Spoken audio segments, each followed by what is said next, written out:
বিশিষ্ট বুদ্ধিজীৱী ডক্টৰ হীৰেন গোহাঁই সংবাদমেল সম্বোধন বিজেপি দল আৰু চৰকাৰে ৰাজ্যত অশান্তিকৰ পৰিৱেশ সৃষ্টি কৰাৰ অভিযোগ অবৈধ বাংলাদেশী বিতৰণ প্ৰক্ৰিয়াক লৈও সৰব হ'ল বুদ্ধিজীৱীগৰাকী দেশ দুখনৰ মাজত চুক্তি নোহোৱাকৈ যিকোনো লোকক সীমান্তত এৰি অহাটো উচিত নহয় যধে মধে মানুহ বিতৰণ কৰাৰ বিৰুদ্ধে আন্দোলন গঢ়ি তুলিব লাগে বুলিও মত পোষণ সাধাৰণ লোকক চৰকাৰে আগ্নেয়াস্ত্ৰৰ অনুজ্ঞাপত্ৰ দিয়াৰ বিৰোধিতা বিশিষ্ট বুদ্ধিজীৱীগৰাকীৰ আনহাতে গৌৰৱ গগৈক প্ৰদেশ কংগ্ৰেছৰ সভাপতি নিযুক্তি প্ৰসংগতো প্ৰতিক্ৰিয়া ব্যক্ত কৰিলে ডক্টৰ হীৰেন গোহাঁই অসমত এটা অস্থিৰ পৰিস্থিতি সৃষ্টি কৰিবৰ কাৰণে চেষ্টা চলাই থকা হৈছে আৰু এই অস্থিৰ পৰিস্থিতি আন কোনো শক্তিয়ে নহয় বিজেপি দল আৰু চৰকাৰে কৰি থকা যেন লাগে বিশেষকৈ ভাৰত পাকিস্তান যুদ্ধৰ গহনা লৈ আৰু তাৰ সুবিধা লৈ বৰ অসৎ মন্তব্যৰে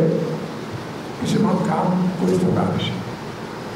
যাৰ লগত দেশপ্ৰেমৰ কোনো সম্পৰ্ক নাই গোটেই দেশতে হঠাতে দলিলহীন বাংলাদেশী বা বিদেশী নাগৰিকক খেদি পঠিয়াবলৈ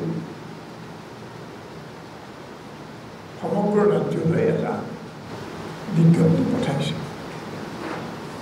আৰু চাৰিওফালে অভিযোগ উঠিছে যে তাৰ গহনা লৈ কোনো বাছ বিচাৰ নোহোৱাকৈ যধে মধে মানুহ ধৰি সীমান্তৰ ওচৰত পহুচাই দিয়া হৈছে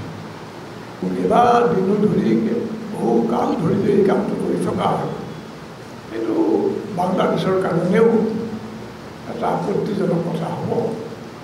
আৰু এইটো আন্তৰ্জাতিক নিয়মৰ সপক্ষে নিশ্চয় নহয় সীমান্ত অঞ্চলত খিলঞ্জীয়া মানুহৰ হাতত বন্দুক দিয়া মাৰামাস্ত্ৰ দিয়া এই কথাৰ তাৎপৰ্য কি তোমালোকে নিজৰ তোমাৰ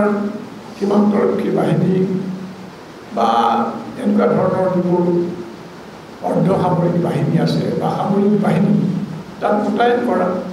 যাৰে তাৰে হাতত যধে মধে এই মাৰামাস্ত্ৰ দিয়াৰ তাৎপৰ্য কি হ'ব পাৰে আৰু তাৰ ফলত যদি সাধাৰণ নিৰীহ মানুহৰ প্ৰাণ যায় তেওঁলোকৰ তাত কোনো বিবেকৰ লংঘন নহয় গৌৰৱ গগৈ ৰিপুণ পৰা তেওঁলোকৰ পাকিস্তানৰ এজাত সজাই দিয়া হৈছে তো এই ধৰণে কথাবিলাক এটা অস্থিৰ পৰিস্থিতি আৰু সন্দেহ সংশয় ভয়ৰ পৰিৱেশ তেওঁলোকে সৃষ্টি কৰিবলৈ বিচাৰিছে কামবোৰত এজন নিৰীহ নাগৰিক সাংবাদিকক তেওঁৰ কামৰ কাৰণে এটা তেওঁক ধন্যবাদ দিয়াৰ বদলি তেওঁ মাৰপিট কৰি